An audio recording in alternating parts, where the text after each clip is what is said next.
शिवराज जी, एक जो तस्वीर दिखाई देती है, अंतर जो दिखाई देता है, हम देख रहे हैं कि जो किसान धरने पर बैठे हैं, पंजाब, हरियाणा, राजस्थान के भी हैं, उत्तर प्रदेश के कुछ किसान, उत्तराखंड के भी कुछ किसान वहां पहुंचे हैं।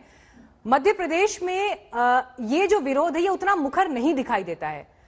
आप लोगों ने कैसे किसानों को समझाया है, या क्यों वो इस विरोध के स्वर में उतने मुखर नहीं दिखाई देते हैं?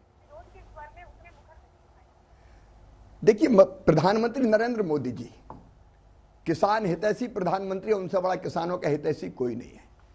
अब मैं जब मुख्यमंत्री नहीं था, फसल बीमा योजना, प्रधानमंत्री फसल बीमा योजना, किसानों ने प्रीमियम दिया था।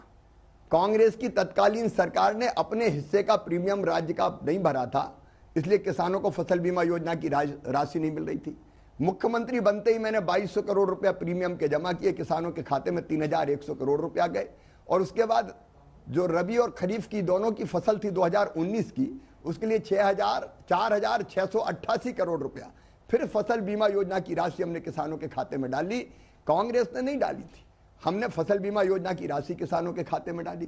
प्रधानमंत्री किसान सम्मान निधि की जो सूची थी, कांग्रेस ने वही अपडेट नहीं की। कांग्रेस का क्या जाता था, हिंग लगे ना फिटकरी, रंग चढ़े चोखा, केवल सूची भर देनी थी, सब किसानों की सूची नहीं दी। हमने सूची तैयार करके किसानों की प्रधानमंत्री जी को भेजी, सबके खाते में प्रधानमंत्री किसान सम्मान निधि के पैसे डल गए।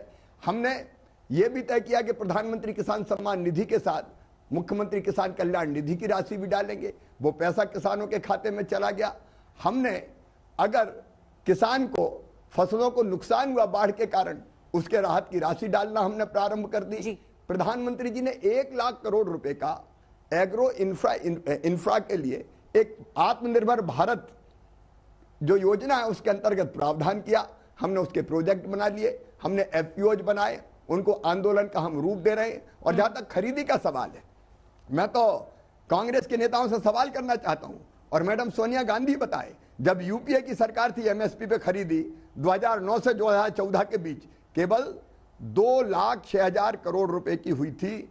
एनडीए ने 14 से लेकर 19 मोदी जी के प्रधानमंत्री रहते हुए ये खरीदी की 4,95,000 करोड़ रुपए की। धान की मैं बात कर रहा हूं।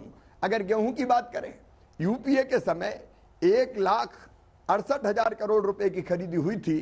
प्रधानमंत्री मोदी जी के नेतृत्व में 2,97,000 करोड़ रुपए की हमने खरीदी की है। दलहन की अगर बात करें, यूपीए के समय केवल 645 करोड़ रुपए की खरीदी हुई थी, और प्रधानमंत्री जी के नेतृत्व में एनडीए की सरकार ने 49,000 करोड़ रुपए की खरीद की है। और तिलहन और कोपरा की बात करें तो यूपीए की सरकार ने केवल 2,460 करोड़ रुपए की खरीद की थी। एनडीए की सरकार ने 25,000 करोड़ रुपए की खरीदी की है। तुलनात्मक आंकड़े शिवराज जी आपने यहाँ पर करती थी जी, लेकिन हमने प्रभावी ढंग से न केवल एमएसपी पे खरीदी की, खरीदी आज भी जारी है। और मध्य प्रदेश में तो 1,29,00,000 मीट्रिक टन से ज्यादा कोरोना काल में हमने गेहूं खरीदा। हमने संकल्प लिया था किसानों के गेहूं का एक एक दाना खरीदेंगे, हमने खरीदा। मध्य प्रदेश में किसान पूरी तरह से संतुष्ट है, और वो ये मानते हैं कि ये तीनों किसान कानून जो प्रधानमंत्री नरेंद्र मोदी जी की सरकार ने बनाए हैं वो किसानों के हित में है। ठीक है, आप तमाम आंकड़े यहाँ पर दे चुके हैं, आप कह रहे हैं किसानों के हित में, लेकिन उसके बावजूद किसान सड़क पर है। 13वां दिन आज है, भारत बंद बुला लिया गया है। क्या आप ये मानते हैं कि सरकार जिस अंदाज में और जिस तरह से ये कानून लेकर आई, उसने किसानों को तमाम आशंकाओं से भर दिया, और यही वजह है कि वो इस वक्त सड़क पर खड़ा है? सरकार संवाद की जो गुंजाइश करने के लिए तैयार है, वो हमारे किसान संवाद की जो गुंजाइश एक पार्लियामेंट में थी वो नहीं हो पाई। देखिए, एक तो मैं पार्लियामेंट का आपको बताऊंगा, ये सारी पार्टियां जो आज किसान आंदोलन का, सारी पार्टियां जो आज, आवाज आना बंद होगी जी सर, हम सुन पा रहे हैं आपको। ये सारी पार्टियां जो आज भारत बंद का समर्थन कर रही हैं, कांग्रेस पार्टी का मैंने बता दिया, कांग्रेस पार्टी है जिसने 2019 के अपने इलेक्शन मैनिफेस्टो में साफ लिखा था Congress agricultural produce market committee act को निरस्त कर देगी, कृषि उत्पादों के व्यापार की व्यवस्था करेगी जिसमें निर्यात और अंतरराज्य व्यापार भी शामिल होगा, जो सभी प्रतिबंधों से मुक्त होगा।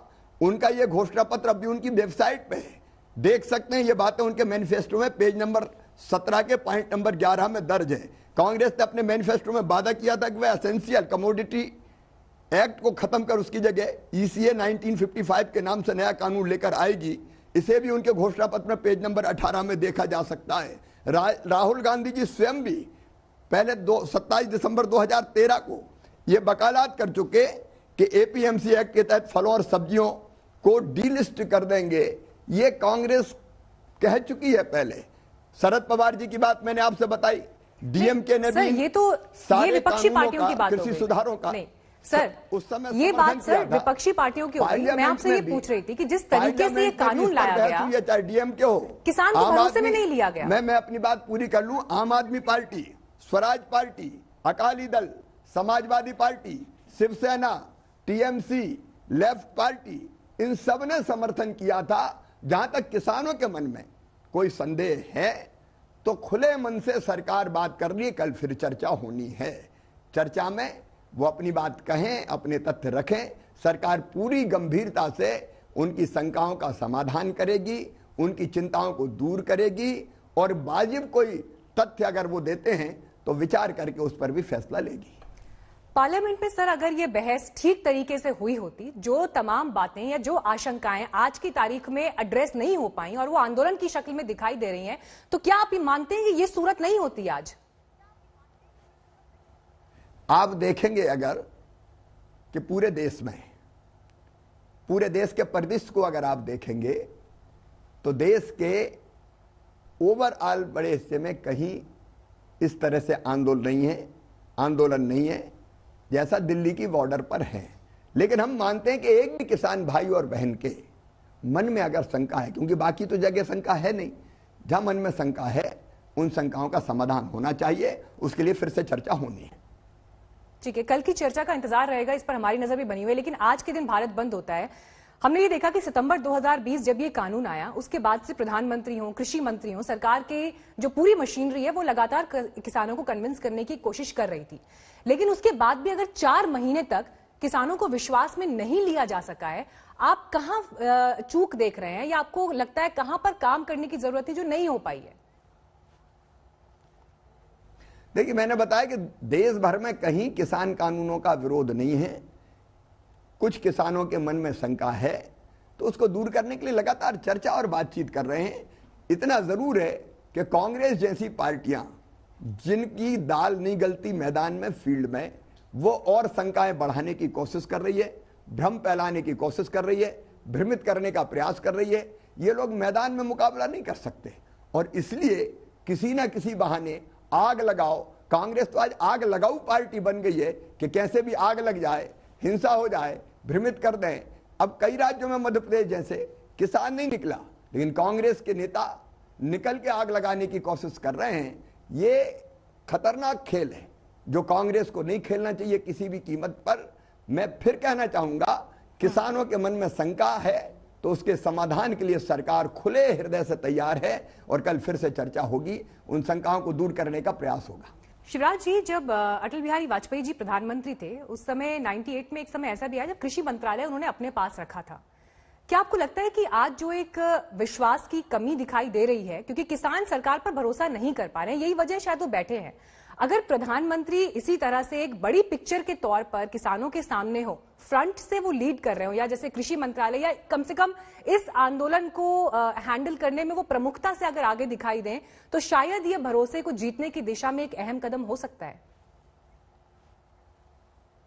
देखिए, सरकार के मुखिया प्रधानमंत्री जी हैं और मंत्री भी जो हमारे बात कर रहे हैं, माननीय कृषि मंत्री नरेंद्र सिंह तोमर जी, बाकी साथी, तो प्रधानमंत्री जी से चर्चा करके बातचीत करते हैं। सरकार सब पक्षों की बात करती है और प्रधानमंत्री जी आज भी संजीदा है, सरकार संजीदा है रास्ता निकालने के लिए, चर्चा करने के लिए। जो चर्चा होती है वो माननीय प्रधानमंत्री जी की तरफ से ही होती है।